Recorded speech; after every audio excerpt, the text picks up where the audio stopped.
جب ضد کرنے لگتا ہے تو ماں اجازت دے دیتی ہے۔ اس کے بعد وہ بچہ جب محمد صلی اللہ علیہ وسلم کے پاس جاتا ہے تو دیکھتا ہے کہ مکہ کے صحن میں ایک حسین و جمیل خوبصورت چہرہ والے بیٹھے ہوئے ہیں۔ وہ سمجھ جاتے ہیں کہ یہی محمد صلی اللہ علیہ وسلم ہے، کیونکہ اتنے خوبصورت، یقیناً اگر خوبصورت ہے تو ان کا اخلاق بھی خوبصورت ہوگا۔ اس نیت سے وہ بچہ جاتا ہے۔ آپ صلی اللہ علیہ وسلم ان کے چہرے کے طرف دیکھتے ہیں، سمجھ جاتے ہیں کہ یہ مایوس ہے اور یہ سمجھ جاتے ہیں کہ کوئی پریشانی کے آثار ہے۔ اس کے بعد دیکھے تو صحیح محمد صلی اللہ علیہ وسلم یتیموں کے ساتھ کتنا اچھا سلوک کیا کرتے تھے۔ آپ صلی اللہ علیہ وسلم اس بچے کو اپنے قریب بلاتے ہیں اور اس کے بعد پیشانی پر بوسہ دیتے ہیں، پیار سے کہتے ہیں بیٹا بتاؤ تو صحیح آخر تمہیں کیا پریشانی ہے، محمد صلی اللہ علیہ وسلم تمہاری ان پریشانیوں کو دور فرما دے گا۔ اس کے بعد وہ بچہ عرض کرتا ہے کہ میری ماں کے پاس ایک لباس ہے، ایک کپڑا ہے، وہ کپڑا پھٹ چکا ہے، اس لیے میں آپ کے پاس آیا ہوں۔ اب دیکھیں محمد صلی اللہ علیہ وسلم کبھی ایک ورڈ بھی، ایک لفظ بھی مذہب کے بارے نہیں پوچھتے ہیں، بلکہ جو اپنے کاندھے پر جو چادر اوڑھے ہوئے تھے، وہ چادر اللہ کے نبی صلی اللہ علیہ وسلم جو اوڑھے ہوئے تھے وہ چادر اس بچے کو دے دیتے ہیں اور کہتے ہیں کہ جاؤ اس کو سلا دینا اور اپنی ماں کے جو کپڑا پھٹا ہوا ہے اس کو چھپا دینا۔ وہ بچہ خوشی وہ چادر لے کر آتا ہے اور اس کے بعد ماں کے سامنے رکھتا ہے، ماں کی آنکھ سے آنسو جاری ہو جاتے ہیں اور اس کے بعد وہ بچہ کہتا ہے کہ محمد صلی اللہ علیہ وسلم نے ہماری مدد کی، چادر دی نہیں چادر، لیکن مذہب کے بارے میں نہیں پوچھا، مذہب کے بارے میں کچھ نہیں کہا۔ تو اس کے بعد وہ ماں کہتی ہے کہ چادر تو میں بعد میں اوڑھوں گا، پہلے مجھے کلمہ پڑھنے دو۔ اور محمد صلی اللہ علیہ وسلم کے جو دین ہے واقعتاً جو دوسروں کی مدد کرتا ہے اور جو مذہب نہیں پوچھتا، وہی حقیقت میں اصل دین ہے، اصل مذہب ہے، اصل شریعت ہے۔ اور اس کے بعد پھر کلمہ پڑھ لیا جاتا ہے اور مسلمان ہو جاتے ہیں۔ آج جو لوگ یہ بدنام کرتے ہیں کہ نہیں پیسہ دے کر اسلام میں شامل کرواتے ہیں، آج یہ بدنام کیا جاتا ہے چند لوگ، چند گنڈے کہ نہیں یہ پیسے کے ذریعے سے جو ہے اسلام میں لاتے۔ نہیں، لا اکراہ فی الدین، اسلام میں کوئی زور زبردستی نہیں ہے۔ زور زبردستی کے ذریعے سے، تلوار کے ذریعے سے آپ کسی کو اسلام میں داخل نہیں کر سکتے ہیں، ہے ہی نہیں۔ وہ تو بھائی قرآن پڑھتے ہوئے، ریسرچ کرتے ہوئے، حدیث پڑھتے ہوئے، نبی صلی اللہ علیہ وسلم کے کریکٹر، ان کا اخلاق، ان کے تہذیب کو دیکھتے ہوئے اسلام میں لوگ داخل ہوتے ہیں۔ اب آئیے محمد صلی اللہ علیہ وسلم کے بارے میں ایک اور واقعہ بتاؤں۔ مکہ کی سرزمین میں ایک بازار لگا کرتا تھا، بہت بڑا بازار، اس میں بہت دور دور سے لوگ آتے تھے، خرید و فروخت ہوتا تھا، دیہات کے لوگ بھی آیا کرتے تھے۔ ایک بدو 3-4 اونٹ لے کر آتا ہے، ایک دیہاتی، کہ میں اس کو مکہ میں جا کر بیچوں گا، کچھ پیسے آئیں گے، اپنا پیٹ بھروں گا، اپنے گھر والوں کا پیٹ بھروں گا۔ لیکن ہوتا کیا ہے کہ جب وہ 2-3 اونٹ کو بیچتا ہے تو اس کا پیسہ ہڑپ لیا جاتا ہے، اس کا پیسہ ہڑپ لیا جاتا ہے، اس کو پیسہ نہیں دیا جاتا۔ ایسا نہیں ہے، اس دور میں بھی دھوکہ دڑی ہوتا تھا، آج بھی کیا جاتا ہے، مزدوروں کو حق کو دبا دیا جاتا ہے۔ وہ تو چھوڑ دیجئے، کوئی تو ایسے ہے جو عالم حافظ کا پیسہ ڈھانپ لیتے ہیں، تو ایسا نہیں ہونا چاہیے، بہت بڑا گناہ ہے۔ اب دیکھیے مکہ میں بازار لگا ہوا ہے، 2-3 اونٹ کو بیچا گیا، لیکن اس کے بعد پیسہ واپس نہیں دیا گیا۔ تو اس کے بعد ایک شخص نے کہا کہ تمہارا پیسہ تو تم کو واپس نہیں ملا، ایک کام کرو، مکہ کے صحن میں بڑے بڑے سردار بیٹھے ہوئے ہیں، تم جا کر اپنی شکایت وہاں پیش کرو۔ وہ شخص جاتا ہے، وہاں مکہ کے صحن میں بڑے بڑے سردار، بڑے بڑے چودھری بیٹھے ہوئے تھے، عتبہ ہے، ابو جہل ہے، لہب ہے، امیہ ہے، بڑے بڑے لیڈر وہاں بیٹھے ہوئے ہیں۔ وہ اپنی شکایت پیش کرتا ہے کہ میں اونٹ بیچا ہوں بازار میں، لیکن مجھے رقم نہیں ملی، میرے پیسے کو ہڑپ لیا گیا ہے، آپ لوگ سردار ہیں، میں آپ کے پاس آیا ہوں۔ تو اس میں سے ایک شخص امیہ جس کا نام تھا، وہ کہنے لگا کہ بتاؤ تو صحیح، اتنے بڑے بڑے ہم لوگ سردار ہیں، آخر کس کی ہمت ہوئی جو تمہارے پیسے کو ہڑپ لیا؟ تو وہ دیہاتی شخص کہنے لگا کہ اس کا نام ابو جہل ہے۔ جب ابو جہل کا نام آیا تو اس کا پسینہ نکلنے لگا، وہ کانپنے لگا، کیونکہ اس سے بھی بڑا سردار کون تھا؟ ابو جہل تھا۔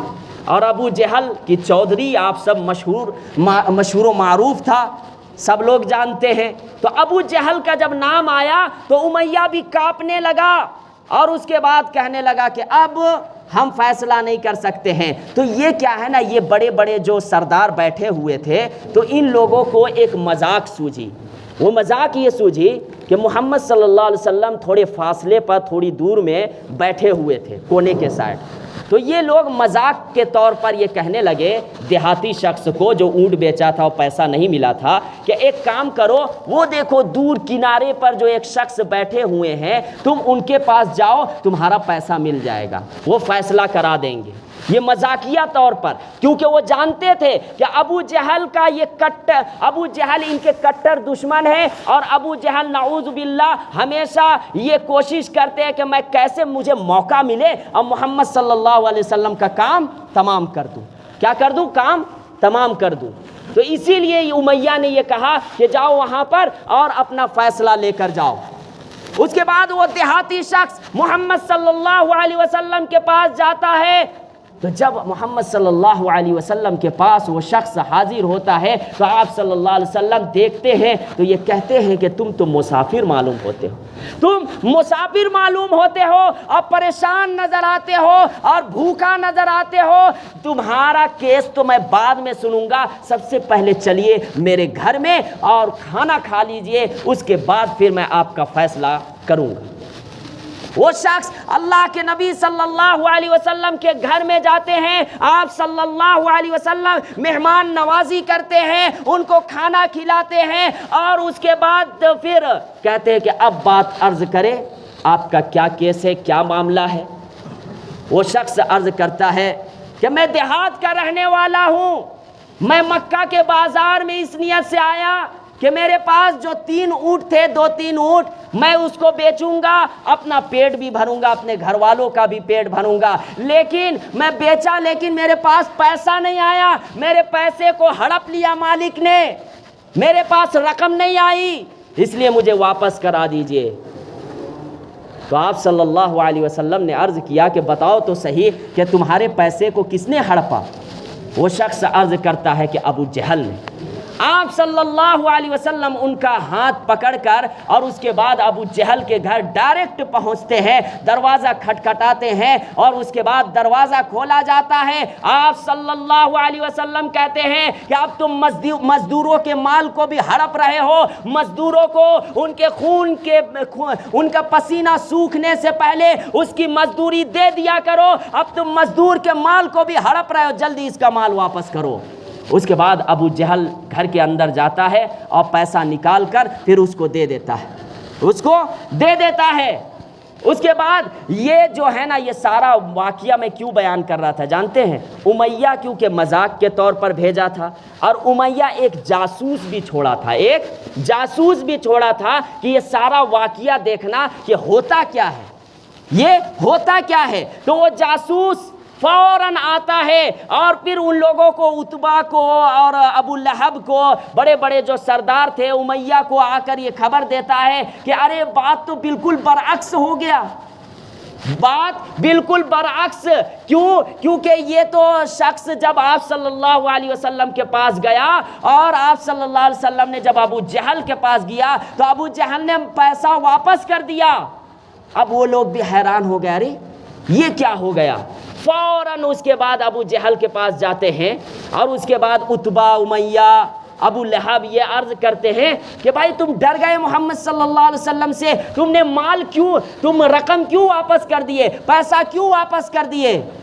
تو ابو جہل یہ کہنے لگا کہ ہماری نیت تو نہیں تھی پیسہ واپس کرنے کی، لیکن جب آپ صلی اللہ علیہ وسلم میرے گھر میں تشریف لائے تھے تو اس کے پیچھے بڑا سا اژدہا مجھے نظر آیا، اور وہ اژدہا وہ منہ کھولا ہوا تھا، ایسا لگ رہا تھا کہ اگر میں پیسہ نہیں دیتا تو وہ اژدہا وہ سانپ مجھے نگل لیتا، مجھے اپنے پیٹ میں لے لیتا۔ اس وجہ سے ڈر کے مارے میں گھر کے اندر گیا اور اس کو پیسہ دے دیا، میں نے کچھ بھی نہیں بولا۔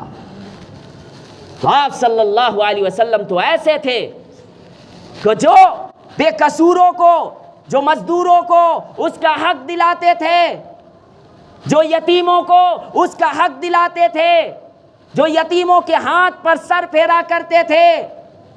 آج ہمیں بھی چاہیے کہ ہم ان کی امتی ہیں تو ان چیزوں کو اختیار کرنا چاہیے، مزدوروں کو اس کا حق دینا چاہیے۔ بازار میں ایسا نہ ہو کہ کہیں جھوٹ بول کر ہم مال بیچ رہے ہیں تو کہیں مال کے بدلے میں اتنا پیسہ واپس لے رہے ہیں۔ تو کہنے کا مطلب یہ ہے کہ شریعت میں کہیں بھی قید نہیں ہے، اسلام نے جو کہا وہ بالکل حق ہے۔ تو حضرت فاطمہ رضی اللہ تعالی عنہا نے یہ کہا، کیا کہا کہ کسی غیر مرد کی نگاہ عورت پر نہ پڑے، اور عورت کی نگاہ کسی غیر محرم مرد پر نہ پڑے۔ یہ بال سے بھی زیادہ باریک ہے۔ ایک مرتبہ اللہ کے نبی صلی اللہ علیہ وسلم نے صحابہ کرام سے یہ عرض کیا کہ بتاؤ عورت کے حق میں سب سے بہتر چیز کیا ہے؟ اللہ کے نبی نے یہ عرض کیا کہ بتاؤ عورت کے حق میں سب سے بہتر چیز کیا ہے؟ صحابہ کرام جواب نہیں دے پائے۔ اللہ کے نبی صلی اللہ علیہ وسلم نے عرض کیا کہ جاؤ اپنی اپنی بیوی کے پاس اور پوچھ کر آؤ اور اس کے بعد جواب دینا۔ حضرت علی رضی اللہ تعالیٰ عنہ بھی اپنے بیوی کے پاس جاتے ہیں اور فاطمہ رضی اللہ تعالیٰ عنہا سے پوچھتے ہیں، تو حضرت فاطمہ نے جواب دیا کہ عورت کے حق میں سب سے بہتر چیز یہ ہے کہ کسی غیر محرم مرد کی نگاہ کسی غیر عورت پر نہ پڑے، اور کسی غیر عورت کی نگاہ کسی غیر محرم مرد پر نہ پڑے۔ یہ عورت کے حق میں سب سے بہتر چیز ہے۔